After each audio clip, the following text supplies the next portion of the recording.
जिंदगी को जोश में मत जियो, जीना है तो होश में जियो। जोश में जियोगे तो स्वाभाविक है तुम बिखर जाओगे, और अगर होश में जियोगे तो ये गारंटी है तुम निखर जाओगे। उलझनों में भी उनको रास्ता मिलता है, उलझनों में भी उनको रास्ता मिलता है जिनका हनुमान जी से वास्ता रहता है।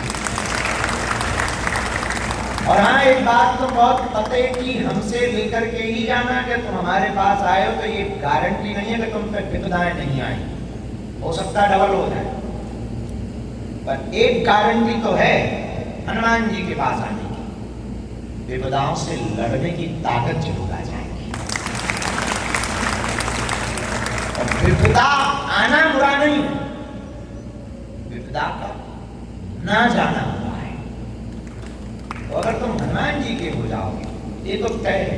भगवान राम को भी, वो भी तो ब्रह्म है, उनको भी समझो, ना जाने क्या क्या झेलना पड़ा।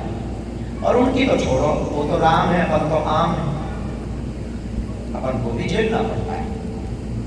पर इसका मतलब ये नहीं है कि विपदाएं बनी ही रहती, आती हैं जाती हैं, रिश्तेदारियां हैं अपनी, विपदाओं से रिश्तेदारियां हैं। अब बुआ मौसी आती हैं तो चली जाती, ऐसी विपदाएं आती हैं, खाती पीती हैं और जाती हैं। हाँ, खाते पीते रहो, और शर्त ये है पीते खाते मत रहो।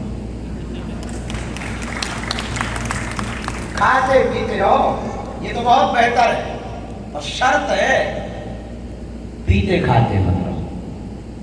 खाते पीते रहोगे तो तंदुरुस्त रहोगे, पीते खाते रहोगे। एक आदमी हमें मिला बम्बई का, बम्बई में तो ऐसे ही बम्बई का मिला, बोले हमने सुना गुरुजी दारू पीने से जुकाम मिट जाता है। अब मुंबई का हमका पी ले, बोला पी ले, अरे हमका पी ले, बोले क्यों? हमका जुकाम लोगों के मकान मिट गए, दुकान मिट गए, घर बार मिट गए, जमीनें मिट गई, तुम जुकाम की बात कर रहे, आदमी मिट गए। शर्त ये है खाते पीते रहो पर पीते खाते मत रहो। इसी 3 सूत्रों के साथ हो सके तो आत्ममंथन रात को करना, जोश में नहीं, होश में। तो जिनका हनुमान जी से वास्ता होता है उनको उलझनों में भी रास्ता होता है। और तीसरा सूत्र ही बहुत प्यारा, खाते पीते रहो, पीते खाते मत रहो। बस इन 3 सूत्रों को आप हो सके तो अपनाना। और एक अंतिम बात कह के हम विभूति वितरण करेंगे। डीपली आप अपना ये माइंड सेट बना करके रखिए कि आपको जो करना है, जो प्राप्त करना है, वो करना ही है। जिस दिन ये माइंड आपका सेट होगा उस दिन पूरा ब्रह्मांड आपके पीछे उसको सफल कराने के लिए।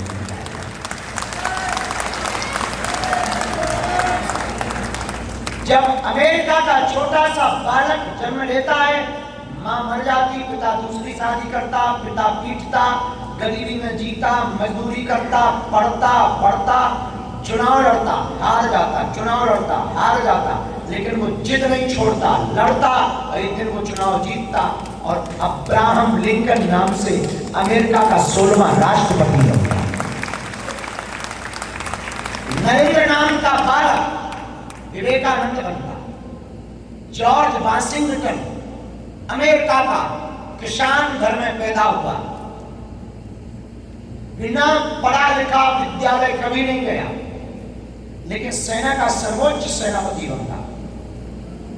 थॉमस एडिसन स्कूल से निकाल दिया जाता, लेकिन महान वैज्ञानिक बनता। और हमको बिल गेट्स की एक बात बहुत पसंद है, वो कहता है कि जिस स्कूल में मैं पढ़ा, कक्षा में तो मैं फेल हो गया, लेकिन मैं फेल हुआ तो मैं कंपनी का मालिक बन गया। मेरे मित्र मेरी ही कक्षा में पास हुए, लेकिन वो मेरी कंपनी के नौकर बने। ये महत्वपूर्ण नहीं है कि आप असफल कितने होंगे, महत्वपूर्ण ये है कि असफल होने के बाद कहीं तुम चुप तो नहीं हो गए। असफल तो हम भी होते हैं, कई रास्ते में होना पड़ता है। असफलता बुरी नहीं है, असफलता पाकर के चुप हो जाना बुरा है। और तुम कहोगे कि हम बहुत संकट में हैं, तुम सुनाओगे कि बहुत विपरीत परिस्थिति है, तुम कहोगे हम बहुत मुसीबत में हैं, तुम कहोगे कि हमारी तो जिंदगी बेकार है, तो कभी विवेकानंद को पढ़ना। विवेकानंद ने लिखा है, जिनके पैरों में कांटे लगे होते हैं उनको मंजिल जल्दी मिलती है, क्योंकि चलने की चाल बढ़ जाती है। तुम और भगवान को धन्यवाद दो, क्योंकि तुम्हारी चाल बढ़ी। विपरीत परिस्थितियों का आना मतलब चाल का बढ़ना है। तो आज की रात इन सूत्रों के साथ में आत्मचिंतन करके हुए आप सोएं। कल सुबह फिर उठ करके कथा में दुआ नहीं आना है। कोई आध्यात्मिक प्रश्न हो, पेट का दर्द मत सुनाना, पड़ोसी का दर्द मत सुनाना, लुगाई